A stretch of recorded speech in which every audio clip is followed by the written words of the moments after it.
A Calgary police officer is charged with 2 counts of second-degree murder. We know that incidents such as this may question the trust we have worked so hard to build. The 2023 slow-speed pursuit that quickly escalated to lethal force. Plus, just 48 hours after North Calgary was hammered with hail. I've never seen it in all the years I've been here. It was frightening. Researchers are already in the field trying to learn from the storm. We can forecast how better to prepare for these events in the future. And a precious painting is gone, hopefully not forever. It's not a crime, it was an error, and we just like to fix that error and bring the painting home. The Bar U Ranch trying to track the cherished piece sold by accident. CTV Calgary, local breaking news with Tara Nelson. Hello and thank you for joining us. A Calgary police officer has been charged with 2 counts of second-degree murder following a shooting 2 years ago along Memorial Drive. It follows what police called at the time the slow-speed pursuit of a cube van. It ended with 2 men being shot and killed by police. Alberta's police watchdog says evidence it reviewed provides reasonable grounds to move forward with the charges. Here's Tyson Fedor. Calgary Police Constable Craig Stothard, seen here from a CTV News story in 2018, is facing 2 counts of second-degree murder in the shooting deaths of 2 men. Surprised by the rarity of these charges in related to Canadian policing. A rare charge for a police officer in Canada to face. On May 29th, 2023, police responded to reports of a stolen cube van driving erratically but very slowly along Memorial Drive near Reconciliation Bridge. Police said officers pursued the vehicle and tried to intercept it with a barricade of police cruisers. The driver did not listen. Police opened fire and Levon Fox and Wesley Davidson were killed.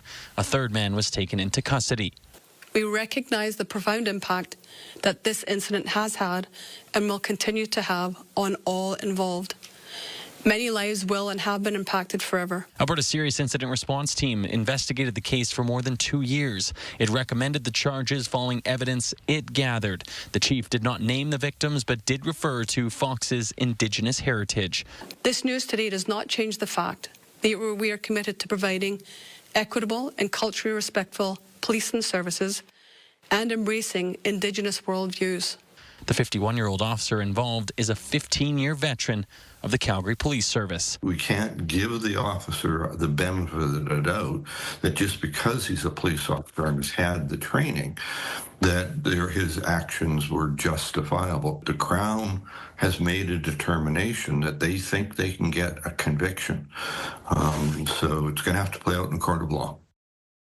Tyson joins us now. Tyson, Stothard's lawyer and the victim's family are both reacting to these charges today.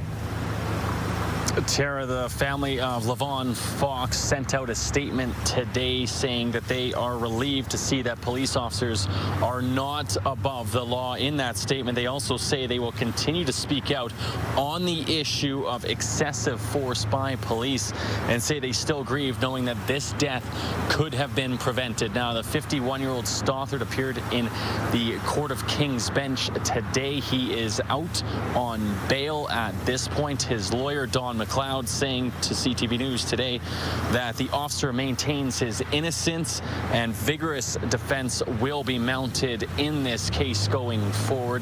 Stothard also remains away from Calgary Police Service duties. Tara? Okay, Tyson, thank you. A man was shot in a vehicle in Airdrie last night in what Mounties are calling a targeted attack. The man was in a black Ford Bronco and bullet holes can be seen in the driver's door. His injuries are not life-threatening and a passenger was not hurt. The suspects took off in a vehicle that was later found, but no one was arrested. RCMP say there is no risk to the public. 3 people were hurt in a crash on Memorial Drive during the morning commute. The van hit a curb on Memorial, careened across a green space, and launched into Deerfoot Trail. It slammed into a car and ended up on its side in the median. Debris was scattered across the road and police closed northbound Deerfoot and westbound Memorial for several hours. The driver of the van is in serious but stable condition. The driver and the passenger in the car have minor injuries. Police are now investigating the cause. A man died after he was hit by a C train overnight. It happened at the Canyon Meadows LRT station around 2 a.m. Police believe the death is non-criminal. Shuttle buses were used to transport passengers between the Fish Creek and Anderson station.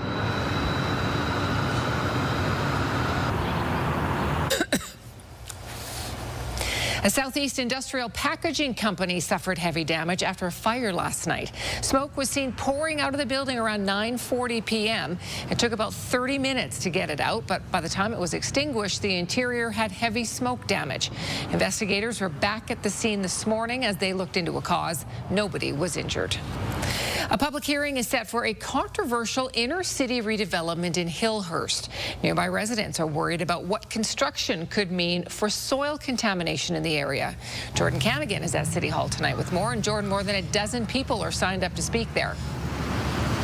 Tara, it's been a busy council day with a packed agenda, but this item certainly generating a lot of interest. Nearly 20 people have signed up to speak so far. That public hearing will begin soon, and nearly all of the feedback that the city has received ahead of this meeting has been in opposition of the proposed changes. Now, the plot of land is along Westbound Boulevard. It's the site of the former CBC building. What's proposed is a 269-unit apartment complex.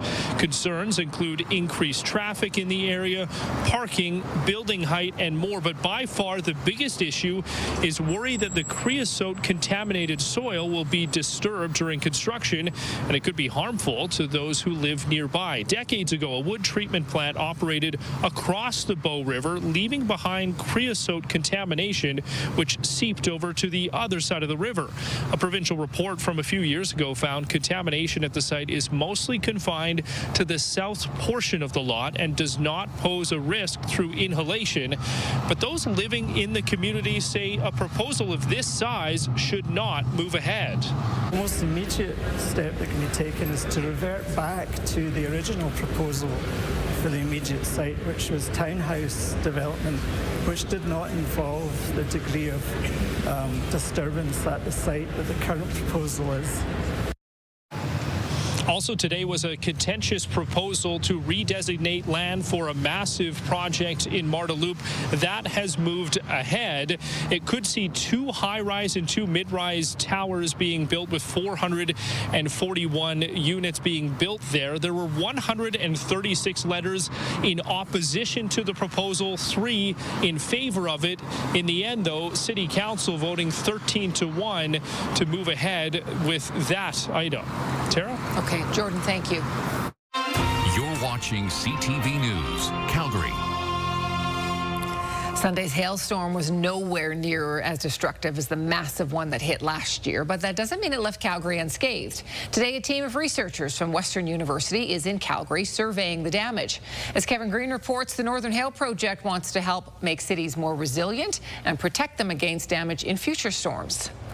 Using drones, first-hand accounts, and a series of hail monitors positioned throughout Calgary, the Northern Hail Project plotted the path of Sunday's storm. As this map shows, it started in the northwest near Royal Oak and cut a path across the north part of the city, angling into the southeast near Forest Heights. It eventually ran out of steam just south of Chestermere Lake. It only went through the city in about 30 minutes, so fairly quickly to cover that much area, as compared to last year's storm, which was in Calgary on the north end for much longer. Tuesday, the team was on the ground, measuring, photographing, and recording the damage. It looks like quite a bit of siding damage, especially to PVC siding, as well as tree shred. Along Norseman Road in North Haven, cars sport the distinctive dimples of hail damage. I don't know. I wish I could do something about it, but there's not much you can do. Mother Nature is crazy. West-facing houses bore the brunt of the storm as powerful winds hurled hailstones at them with incredible force. I've never seen it like that. It was like someone had a gun and was shooting at you. But we were all scared that it would break the window and the water would come in. As in last year's hailstorm, houses with vinyl siding fared worst. The team from Western University hopes their findings will influence building codes in hail-prone areas. We look at what breaks, what doesn't, and then we can recommend what materials people use in their houses, what goes into building code reviews, and how to improve resilience to these disasters into the future. The team from Western University's Northern Hail Project is based in Olds every summer, where they chase and assess major storms, including tornadoes, as they blow through the province. Kevin Green, CTV News, Calgary. Well, let's bring Gina in now to get a look at tonight's forecast. All that rain yesterday gave way to a pretty nice day. Yeah, really nice clear air out here. A refreshing day after that system, but we're already keeping our eye on the next possible influence on weather, and that's going to be smoke. So I'll show you there's several areas with air quality advisories throughout the province right now. Currently, though, in the city, out at the airport, it's 17 degrees. We've got some southerly winds right now, almost at 20 kilometers an hour. But there's a look at the air quality advisory map. So coming up in our next hit, Tara, when we look at that day planner, it shows that our winds transition from the northeast overnight to the southeast tomorrow afternoon. So I'll show you how that could bring that smoke into Calgary coming up. Thank you, Gina. The Bayou Ranch National Historic Site aims to be authentic. Even the gift shop is adorned with relics and artwork celebrating Alberta ranching. But after a special painting was mistakenly sold, friends of the Bayou are hoping to recover it. Stephanie Thomas explains. About an hour south of Calgary, the Bayou Ranch is a throwback to a time when the buffalo roamed. This painting by Corey Bawalda imagines the landscape and the bison on the Western Range before the Bayou Ranch came to be. It hung here on the wall until last week. What were the chances of somebody walking in, seeing that, and going, oh, how much is that? Is that for sale? The staff member who sold it didn't realize the piece wasn't for sale and was owned by the gift shop general store, managed by the Friends of the Bayou. We had the perfect storm. We had a brand new staff member. She had opened the store like 10 minutes earlier. It was sold for what the store bought it for a year ago, but the price tag isn't being shared. The ranch estimates it's worth about $10,000 if it was ever put up for sale. However, the artist says it was a priceless addition to the ranch. I paint because I enjoy it, but it's not the monetary value of it or anything. To me, it means more to me to have it there. To celebrate Canada's Western history. And it's the only spot in Canada that celebrates that authentic sort of evolution of ranching in Canada. A Facebook post regarding the painting is getting hundreds of shares. It's not a crime, it was an error, and we just like to fix that error and bring the painting home. She says the store is offering a full refund. Stephanie Thomas, CTV News, Longview. So anyone with information is asked to contact Friends of the Bayou. We have more details on our website. Still to come, most people like to live in harmony with their neighbors. But one Calgary family says their relationship with a neighbor has soured. In fact, it has gotten threatening, and police say there's little they can do. Plus, the Calgary woman's last hope at extending her life just for a little more time with her family after a devastating diagnosis. We're back in about 1 minute.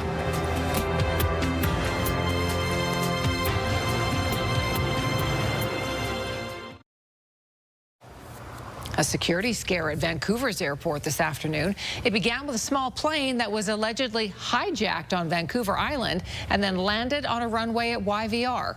A witness reported police chasing the Cessna down the runway. The pilot, the only person on board, eventually stopped and was arrested. Flights had to be diverted. Dozens more were delayed. A Calgary family is concerned after a neighbor that they usually get along with was caught on camera holding weapons, destroying their property and shouting racial slurs.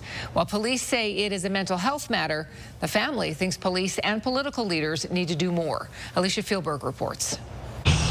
A peaceful neighborhood in southeast Calgary is where Joffrey Davila and his family have lived for 12 years. But a neighbor's bizarre behavior has them thinking about moving. This is really home for me, so it's kind of hard. When his truck was vandalized, he installed security cameras. Later, video captured a neighbor on the driveway holding hatchets and shouting racial slurs before chopping into their planters. Davila called 911 but says the responding officer called it a mental health incident and never followed up. I just don't want someone to get hurt. I don't want him to get hurt or he can hurt someone else. Last week, he called 911 again after video caught the neighbor kicking Davila's garage. Then again that night when they woke to loud sounds and saw this video of the neighbor with hatchets at the front door, once again shouting slurs. Oh, it's terrifying. I was shaking.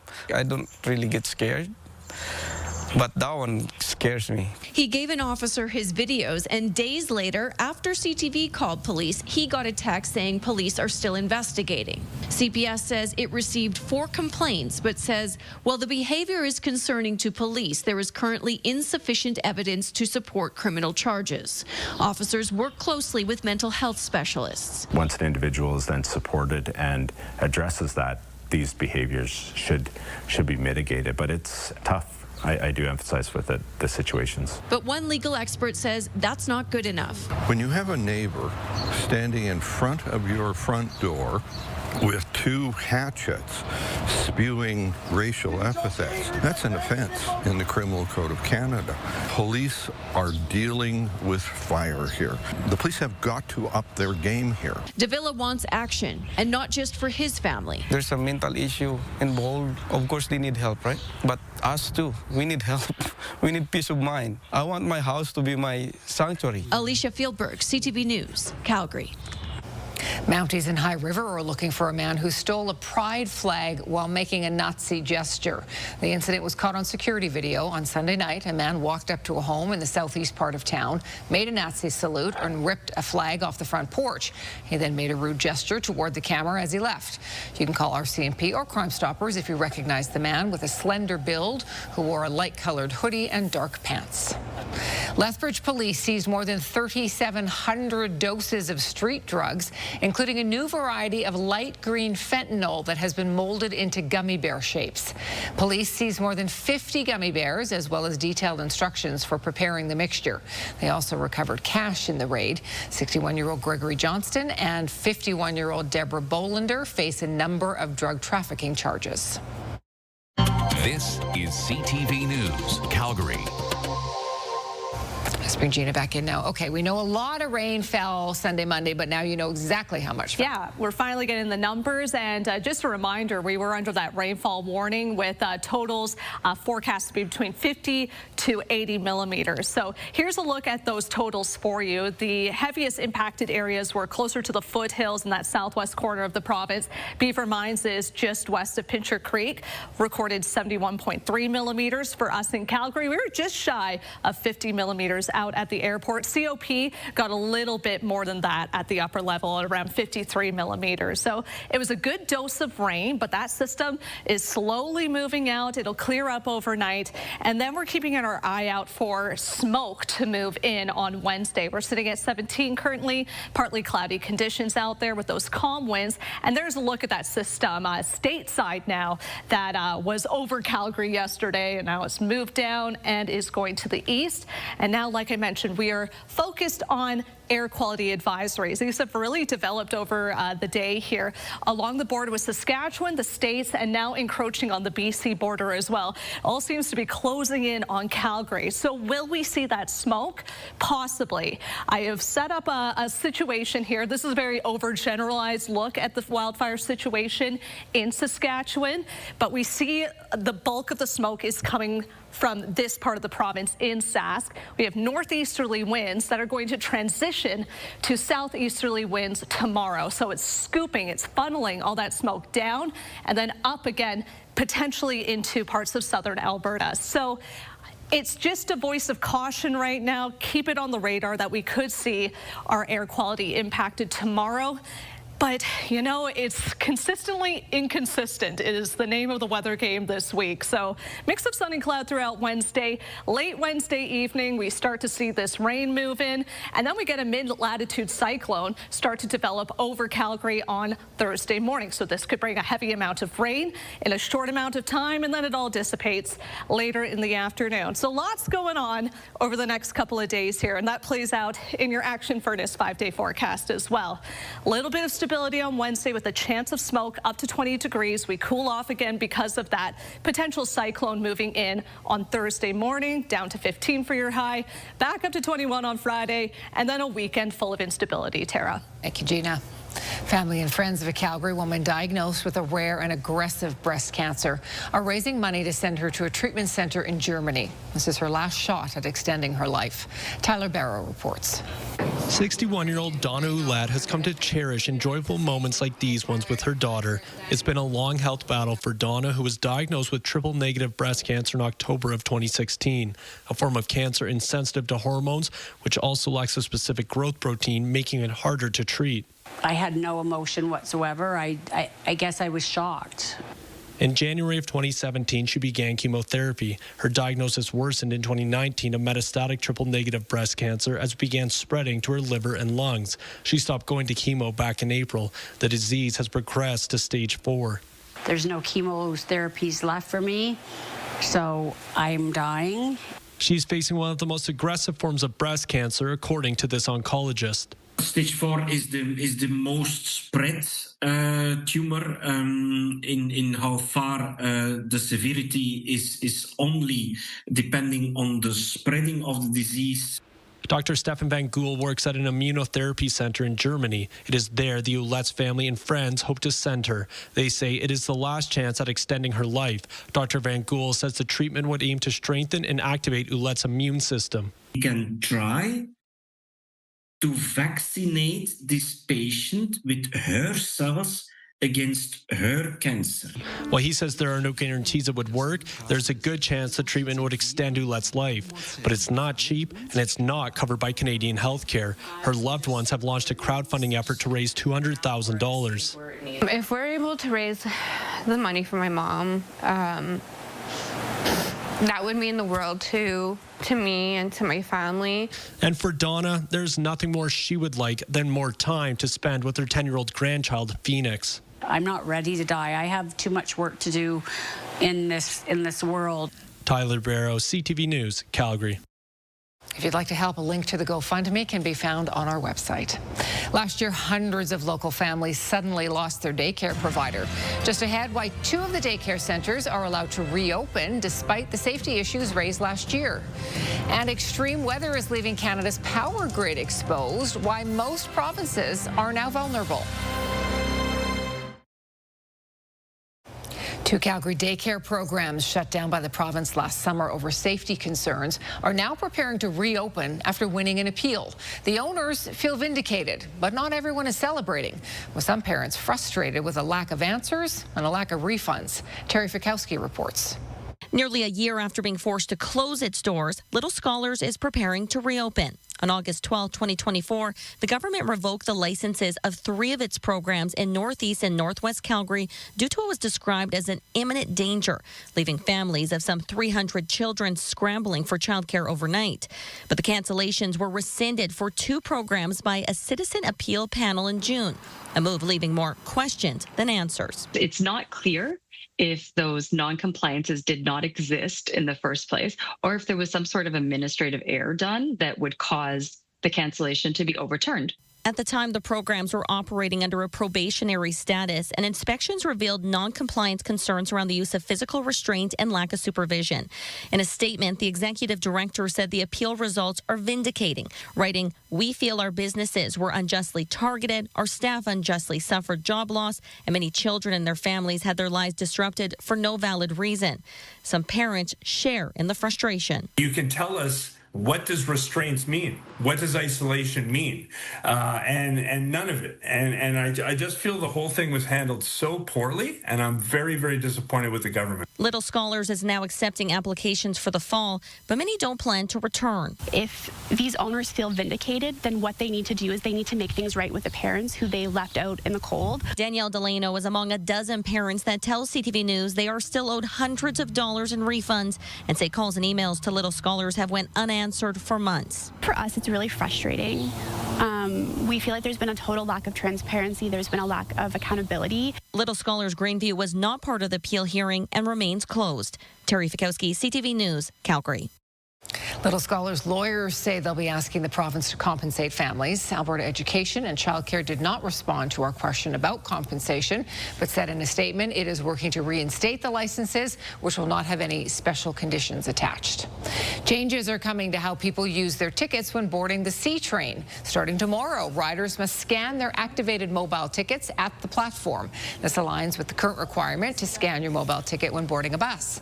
Calgary Transit found that about 46% of adults and 50% of youth were not using their tickets correctly. As well, some people were avoiding paying at all. So we will be leading with an educational component, and then once we understand that the public is understanding how to use the system, we will be going forward with an enforcement component. Electronic mobile tickets were first introduced in 2020. The changes go into effect tomorrow. Drivers in the Northeast are facing a very bumpy ride. They say the road they normally use has been closed off, and the detour is very rough. So this is Beaver Dam Road, north of McKnight Boulevard, east of Deerfoot Trail. It is riddled with potholes, and drivers are forced to go very slow. It is not a paved road, and we're told it's been in bad shape for years. But according to those familiar with the area, it's the only way in and out of a section of this industrial park. That's because the road they normally use had been recently closed by the city and will be well into August. It just closed today, or the weekend, and now it's closed till August the 11th. And I don't know, look at these poor people here in a car trying to get through this. It's a very busy area, you know, it's industrial, I understand, but I don't know why it's left this way. 2-3 years ago, yes, I've tried using it, and it's terrible. It's a terrible road. It's just neglected. Drivers are calling on the city to level the road out. The city is currently doing bridge rehabilitation and flood mitigation work on the Goddard Avenue Bridge, resulting in this rough detour for drivers. The city website says the work will be completed by August 7th. In New York, floodwaters rushed through subway stations, stranding passengers inside trains. More than 5 centimeters of rain fell on Central Park in the span of an hour. In New Jersey, where the governor has declared a state of emergency, flooding swept away a car with 2 people inside. We have experienced wild weather swings over the past few years, events putting massive amounts of stress on our power grid. That has prompted warnings that in the next 5 to 10 years, half of North America's population could be at risk of blackouts. Ruxar Ali reports. Extreme weather events have left thousands of Canadians without power, sometimes for weeks. And climate change could make it worse. The grid that we have today has not been designed for accommodating such extreme scenarios. Between 2013 and 2023, Canada's 10 most significant weather events that impacted power grids caused about 20 million electricity interruptions to customers. More shortfalls can occur during these extreme weather events, and it poses a serious concern for reliability. A recent report from the North American Electric Reliability Corporation, or NERC, found that most provinces were found to be increasingly vulnerable during extreme weather. The lightning hits, and all of a sudden there is a short circuit. At the University of Toronto's Grid Modernization Centre, Ali Houchiar and his team are running real-time simulations using super-powered computers to find solutions. One solution is smart technology.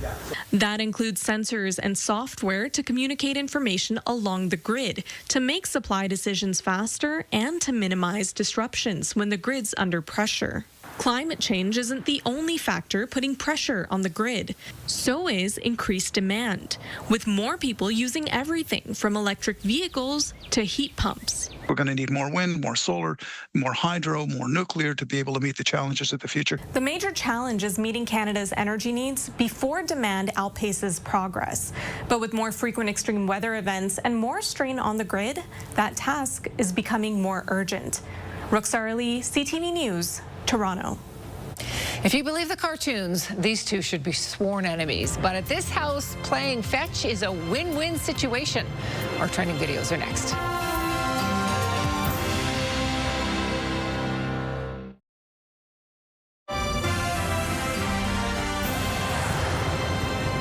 Calgarian who served in the military for a decade is preparing for a major bike ride for a good cause. Retired bombardier Jeff Lowe was part of the Canadian Armed Forces for 10 years, including a 6-month stint with the Calgary Highlanders.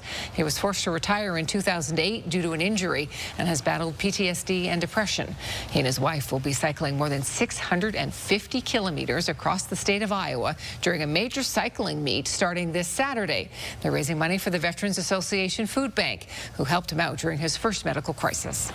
And ever since then, I've felt like I need to give back to them and to her and to every veteran across Canada to bring this to the forefront, because we suffer. The war's not ending.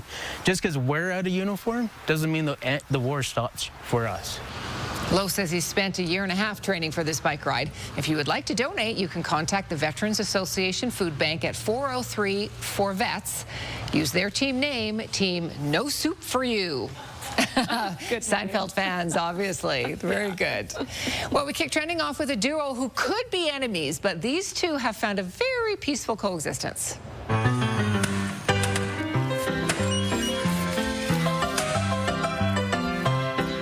Okay, this is brilliant. This toy combines the things both animals love. So for the cat, it's just knocking things off the table. For the dog, fetch.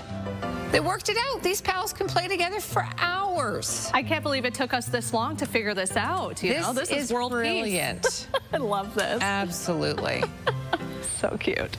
Getting chores done can be a challenge sometimes when your kids need attention. It's kind of the same thing with pets.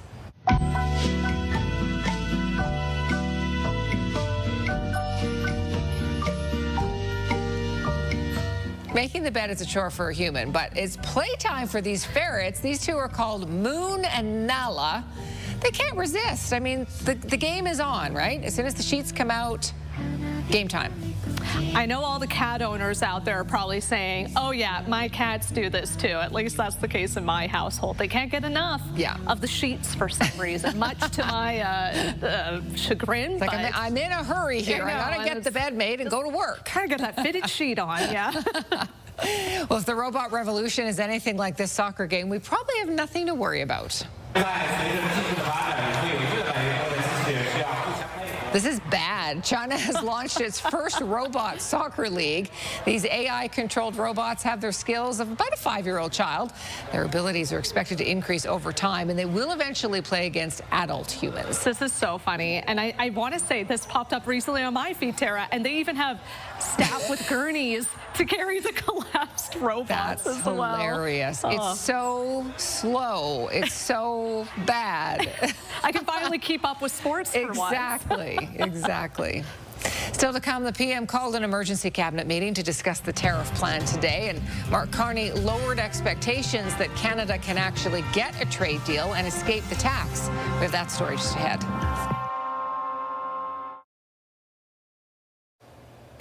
Well, a bit more of that sunshine poking its way through the clouds. We'll get some good clearing tonight, but that actually will make it a little cooler out there with none of those clouds to insulate the temperatures. So a chilly night ahead, and then we get closer to seasonal tomorrow. But right now, because of those thick clouds we saw throughout the day, we only managed to get up to a high of 17. That's where we're sitting at right now. So below seasonal, just outside of that seasonal range. But like I said, tomorrow we get to 20 degrees, and that gets us closer to that normal high of 23. That's pretty much the story throughout the week here. We're going to trend below seasonal right through until the weekend. Right now, our winds coming out of the north at 13 kilometers an hour, so that adds a bit of a chill as well.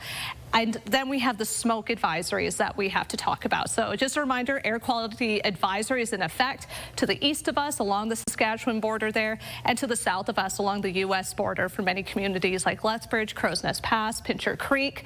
Temperatures right now in the mid to high teens in many areas in the south. Pretty similar setup. If you're joining us in Red Deer and Coronation this hour, you're at 19 degrees.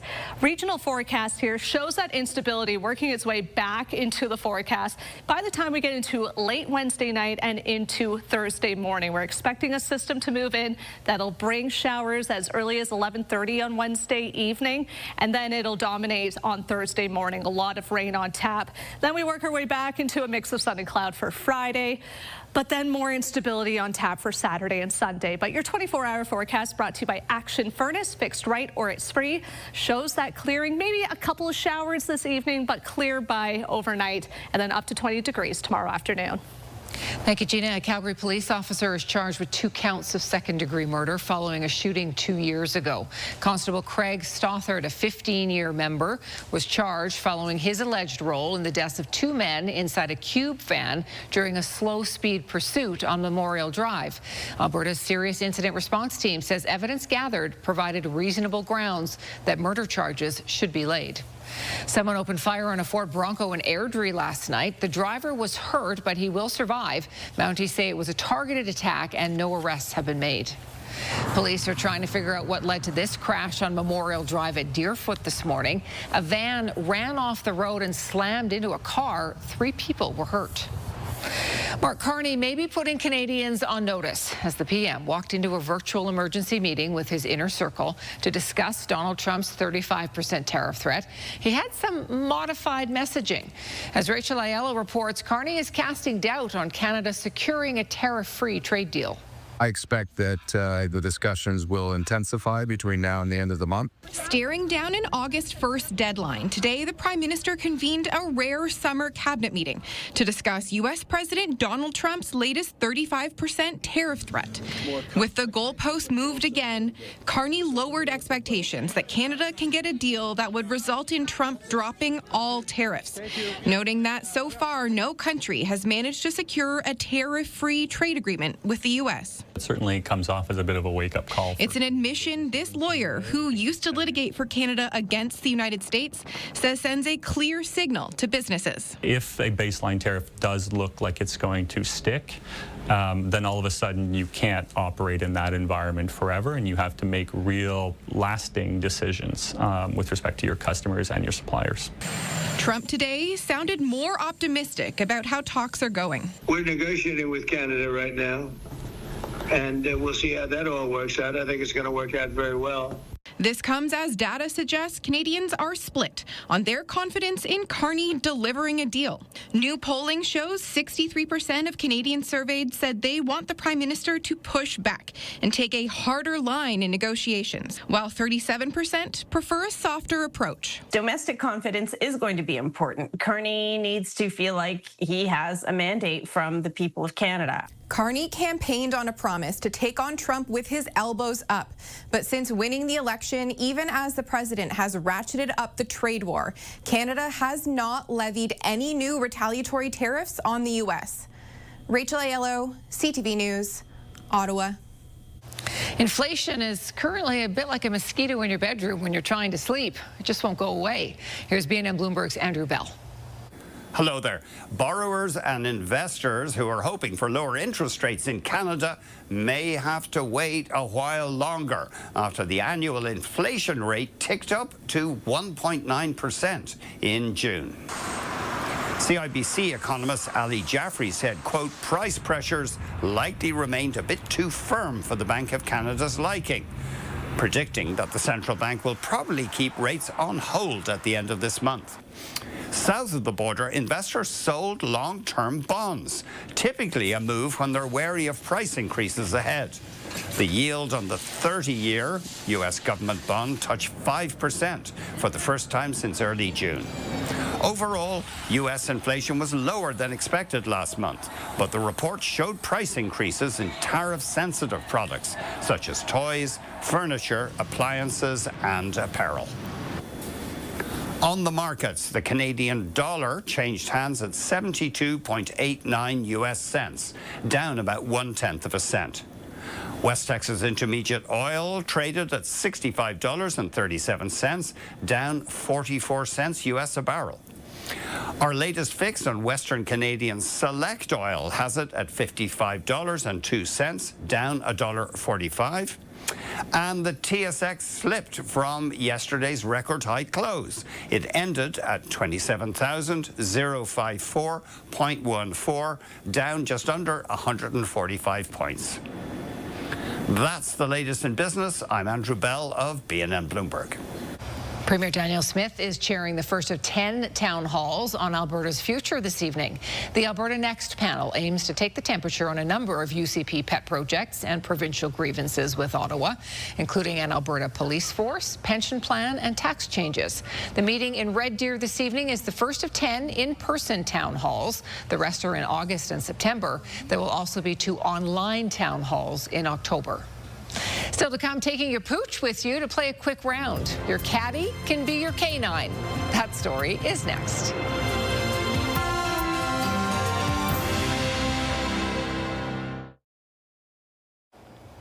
An 18-year-old baseball player who played for the Okotoks Dogs Academy was drafted by the Toronto Blue Jays. Tim Piacentine went 143rd overall in the 5th round of the MLB draft. The third baseman is from Coquitlam, BC, and previously played with Canada's junior national team. From putts to puppies, an Edmonton golf course is going to the dogs. On Mondays, the Cattail Crossing Golf Club invites golfers' 4-legged friends to hit the links with them. Here's Naramanisa. This is Tyler Douglas and Kobe's first time hitting the links together. The biggest challenge, I think, is going to keep him out of the water hazards, so we'll see how he handles it, but should be good. It's nice to be able to bring him out. Normally, golf courses want you to keep your pets at home. At Cattail's Crossing, dogs are welcome once a week. Every Monday, we have Doggy Mondays all day. So a lot of people love to bring their dogs out there. Some people walk the course. Some people take carts. Dogs of all sizes are welcome. They can tag along with their owners as they play 9 or 18 holes. Never been able to take him out on a course. It's a nice way to spend an evening, and instead of having to take him to a park and walk him, we get to go play around a golf. It's not just bonding time between pets and its owners. The dogs get to meet new friends. We try and come every Monday with him, just because he's a puppy still. So you try and keep him in a bit of a routine, and it definitely helps out with his energy levels and gets him socializing with other dogs and other humans too. Sometimes the golfers have to deal with doggy-related hazards. I went to go tee off, and he grabbed my ball and ran away with it. So. Owners are required to keep the fairways clean. Obviously, things happen, but yeah, just making sure that you're taking them probably closer to a tree in the rough there. Staff say the response to Doggy Mondays has been positive. A lot of people absolutely love bringing their dog out here. Even people who don't have dogs, they love seeing dogs out here. Doggy Mondays runs until the end of golf season. Naranisa, CTV News, Edmonton. Several courses around Calgary also allow dogs on some days too, including Springbank Links, Woodside and Airdrie, and the Cochrane Golf Club. I would love to see that. That was my question, though. Don't they try to steal the ball? Don't they chase the ball? Yeah, I guess we've got to find out. We've got to bring a pooch to the links there. I don't play golf, but I'm like, can I just come? I know. I would go just to watch. That's exactly. fine. Yeah. A lot of viewers this morning in the Northwest saw a beautiful rainbow. So that's what our picture is for your weather window, brought to you by Lux Windows and Doors, crafting quality windows and doors for your style, budget, and Alberta's climate. So a gorgeous start to the morning here. We did have to deal with those clouds throughout the day, just starting to see the sky clear up now. So that'll cool things off overnight to about a low of 11. Tomorrow, a bit more of a sunshine, hopefully peeking through the clouds. Might see a bit of smoke drift in too, but up to 20 degrees, so within the seasonal range there. And then we transition to some wet weather once again on Thursday, so that'll cool things off, and then we're back up to 21 on Friday, Tara. And then, yeah, I don't need to explain the weekend that much to you. You can see there a lot of instability. A little more rain. Messy mix for the week here. All right. Thank you, Gina, and thank you for your company tonight. Have a great evening.